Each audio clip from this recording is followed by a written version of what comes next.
예배 자리에 나오신 성도님들을 주님의 이름으로 환영합니다. 오늘부터 저희는 이제 마가복음 말씀을 함께 나누게 되는데요. 먼저 마가복음에 대해서 간략하게 소개한 후에 오늘 읽을 말씀 가지고 함께 말씀의 은혜를 나누고자 합니다. 마가복음 누구에게 쓰여졌을까요?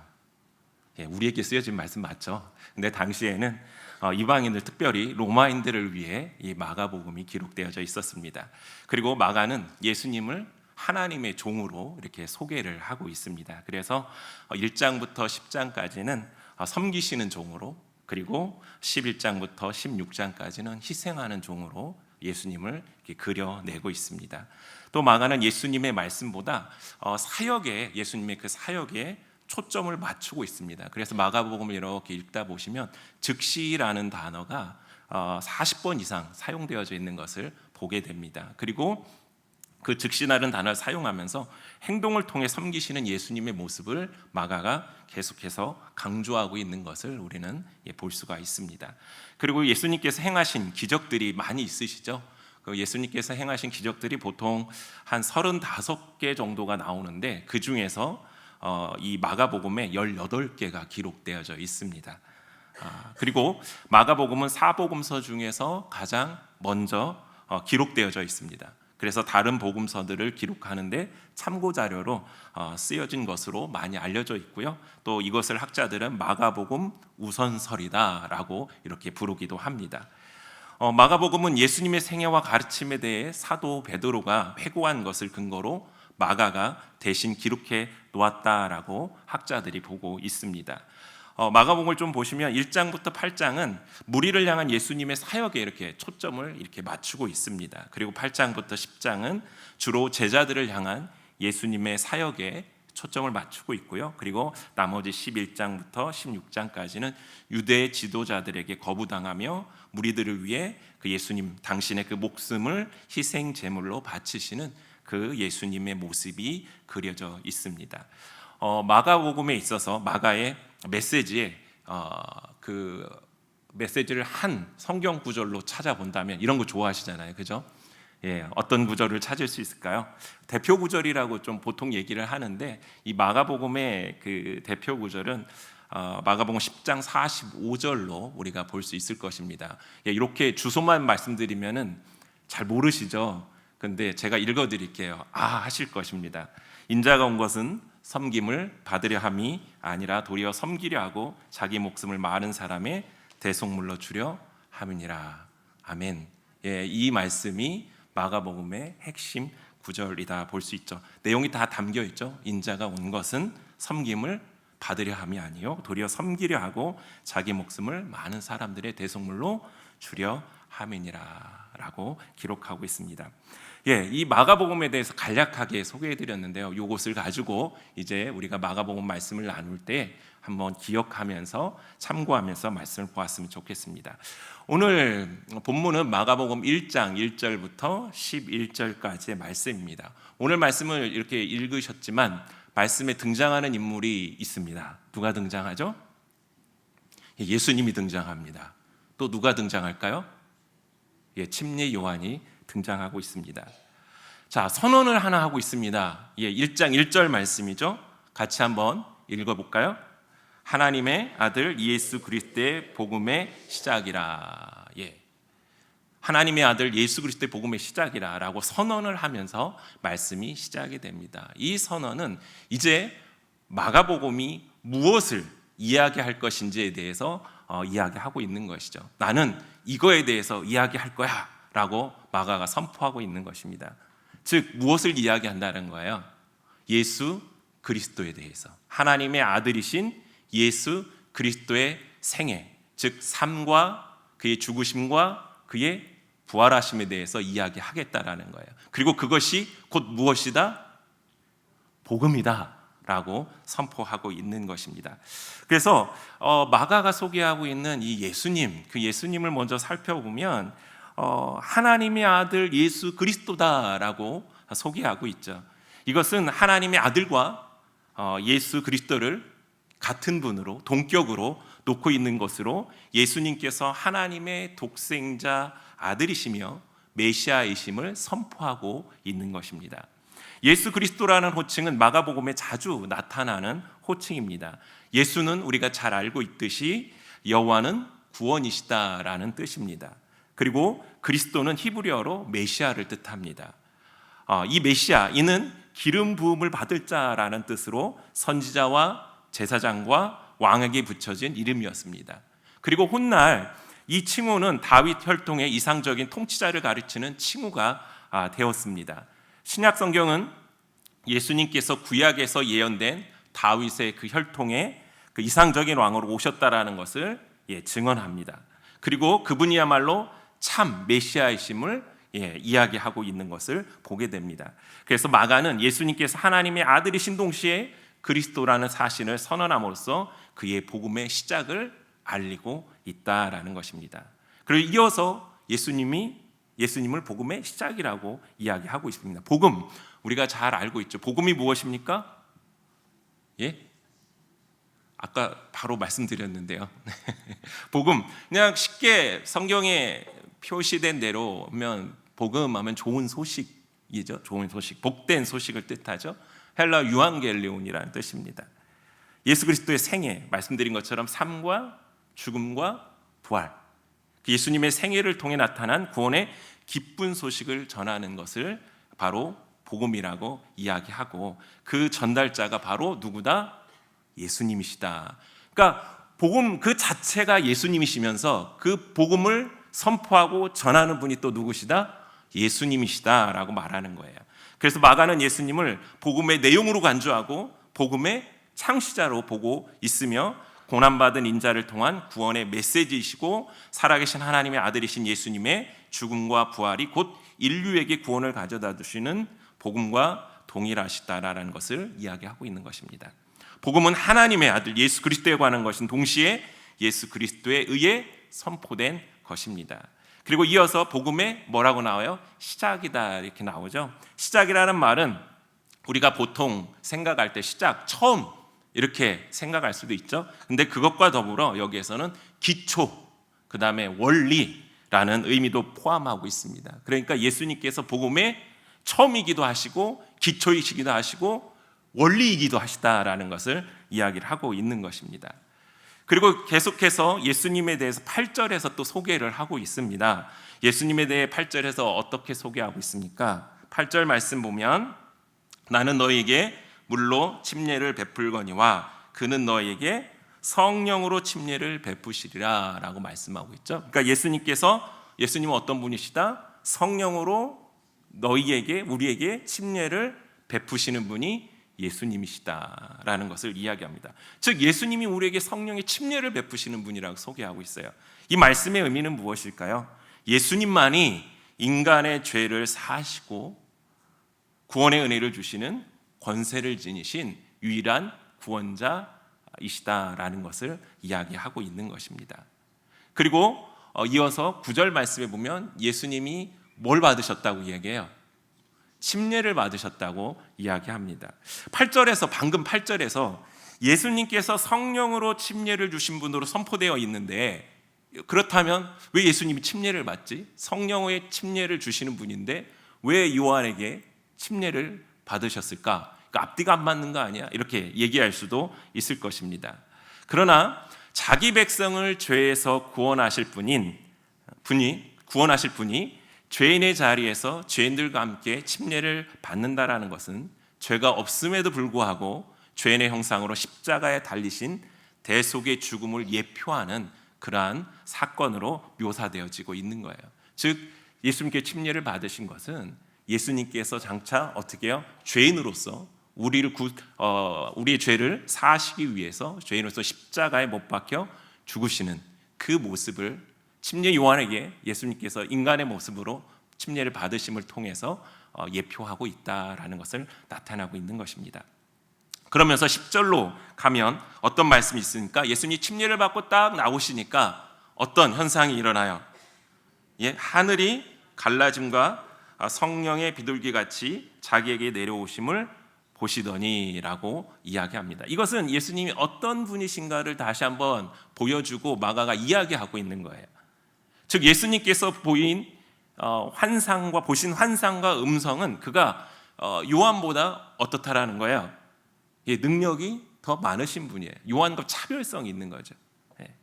그 분이심을 입증하고 있는 것이고요. 또한 예수님의 위엄과 예수님께서 구약에 약속된 분으로 오심으로써 죄와 심판의 시대가 이제 막을 내리고 구원의 은혜가 있는 새로운 시대가 열렸다라는 것을 마가가 선포하고 있는 것입니다.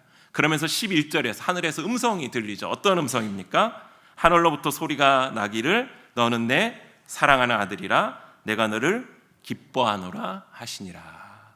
너는 내 사랑하는 아들이라. 예.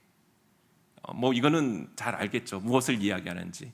예수님이 어떤 분이시고 어떤 신분을 갖고 있는 분인가를 이야기하고 있는 것이죠. 예수님이 누구래요? 하나님의 사랑하는 아들이에요. 근데 왜 그냥 너는 내 아들이라 하면 되는데 왜 사랑하는 아들이라고 했을까요? 예? 이 사랑하는이라는 말이요, 원래 이 아들, 딸이라는 수식을 아들을 또는 딸을 수식할 때 여기에는 뭐가 이 의미를 하고 있냐면 유일한, 그 다음에 독특한, 특별한 이라는 의미를 부여하게 됩니다. 그러니까 너는 내 사랑하는 아들이라는 것은 너는 내 유일한, 특별한 내 아들이다라는 것을 이야기하고 있는 것입니다. 그러면서 내가 너를 기뻐하노라라고 이야기해요. 너는 내 유일한, 나의 특별한 아들인데 너로 인하여 내가 기뻐한다라고 말씀하세요. 무엇 때문에 기뻐하실까요? 이 말은 예수님께서 하나님과 어떤 관계에 있는지를 보여주면서 강조하고 있는 것이죠. 예수님이 하나님과 아버지와 아들과의 관계이기도 하지만 또 어떤 관계예요? 하나님이 인간을 향한 그 구원의 계획을 완성하시는 분, 이루시는 분의 그 관계라는 거예요. 그래서 기뻐한다고 말씀하시는 거예요.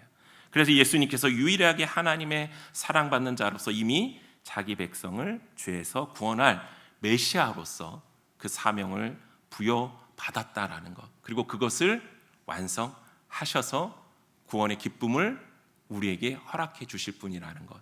그래서 하나님께서 내가 너를 기뻐하노라라고 말씀하신다라는 거예요. 마가는 본문에서 복음의 원형이 하나님의 아들 예수 그리스도라는 사실을 선포하며 복음의 구체적인 내용, 즉 예수님의 삶과 죽음과 부활을 통한 예수님의 사역과 교훈을 소개함으로써 초대교회 교인들을 강건하게 하고자 했습니다. 그리고 복음은 인간으로 하여금 하나님께로 다가가는 달의 역할을 하고 또 인간을 새로운 피조물로 변화시키는 능력이라는 것을 선포하고 가리키는 고 있다라는 것을 우리가 볼 수가 있습니다. 예수님에 대해서 이제 마가가 이렇게 소개를 했습니다. 그러면서 여기에 동일하게 이제 등장하고 있는 한 사람을 또 살펴볼 텐데요. 그 사람이 누구입니까? 침례 요한입니다. 누구나 너무나도 잘 알고 있는 분이죠. 침례 요한. 침례 요한에 대한 소개는 그 2절부터 시작이 된다고 볼 수 있습니다. 선지자 이사야 그래 하면서 이야기하죠. 보라 내가 내 사자를 내 앞에 보내노니 그가 내 길을 준비하리라. 광야 외치는 자의 소리가 있어 이르되 너희는 주의 길을 준비하라. 그의 오실 길을 곧게 하라. 기록된 것과 같이, 즉 침례 요한을 어떻게 해요? 주의 길을 준비하는 자로 묘사하고 있죠. 이사야 40장 3절 말씀의 배경인데요. 이걸 중심으로 침례 요한이 어떠한 사람인가, 즉 예수님께서 오실 그 길, 메시아로 이 땅에 오신 그 분을 위해 예비된 자, 메신저로서의 역할을 감당할 자라는 것을 선포하고 있습니다. 그래서 침례 요한은 그 메신저로서 어떠한 역할을 하고 있습니까? 오늘 말씀해 보니까 4절 말씀해 보니까 침례 요한이 무엇을 행했습니까? 광야에서 죄 사함을 받게 하는 회개 침례를 전파했다라고 기록하고 있어요. 죄 사함을 받게 하는 침례를 전파했다. 말씀해 보면 그 침례 요한의 역할은요, 여호와의 크고 두려운 날이 이르기 전에 와서 그 임박한 심판에 대한 그 경고, 그것과 구원을 전하는 것이었습니다. 그래서 침례 요한은 회개를 촉구하는 침례를 주었습니다. 그게 물로 침례를 주는 거죠. 이거는 회개를 촉구하는 거예요. 그것은 죄를 사하는 침례가 아니에요. 너를 죄를 사하노라, 이런 침례가 아니라는 거예요. 이 침례는 어떤 거냐면 죄 사함에 이르게 하는, 그래서 회개에 초점이 있는 거예요. 회개가 무엇입니까? 내 죄를 자백하고 돌이키는 것을 의미하죠. 하나님, 저는 죄인입니다.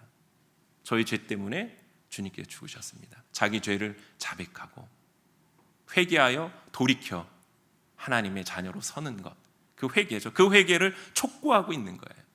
죄 사함에 이르게 하기 위한 침례를 행했습니다. 그래서 광야에서 행한 그 심판에, 그 침례 요한의 그 외침을 통해서, 그 강력한 메시지를 통해서 회개의 운동이 큰 반응을 일으켰다라는 것을 오늘 말씀에서 볼 수가 있어요. 그래서 온 유대 지방과 예루살렘 사람들이 다 그에게 나와 어떻게 했대요? 자신들의 죄를 자복하고 침례를 받았다라고 이야기했습니다. 이것을 통해서 예수님의 그 메시아, 예수님이 오셨을 때 그들이 예수님을 영접하고 정말 구원받는 하나님의 자녀, 그 심판에서 벗어나는 그 은혜를 입기를 예비하고 있었다라는 것을 보게 됩니다. 그와 더불어 6절 말씀에 보면 그 갑자기 침례 요한의 외모에 대해서 소개를 해요. 어떻게 소개를 합니까? 낙타 털옷을 입고 허리에 가죽띠를 띠고 메뚜기와 석청을 먹는 자로 이렇게 소개를 하고 있습니다.